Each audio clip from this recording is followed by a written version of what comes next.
তো আগের ভিডিওতে দেখেছিলে যে আমি বডি বিল্ডিং কম্পিটিশন দেখতে এসেছি, তো এখানে মেন ফিজিক্সের খেলা হচ্ছিল। তারপরে আমরা চলে আসলাম রুমে।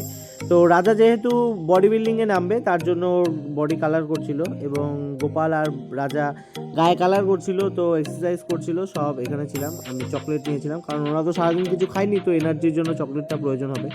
তো এখানে রাজা ফ্লেক্স করছিল এবং রাজার সমস্ত হেল্পগুলো আমরাই করছিলাম। তো তারপরে আমি চলে আসলাম স্টেজের সামনে, তো দেখলাম তখনও মেন ফিজিক্স হচ্ছে। তারপরে আমাদের বাহুবলী রাজা নেমে পড়লো।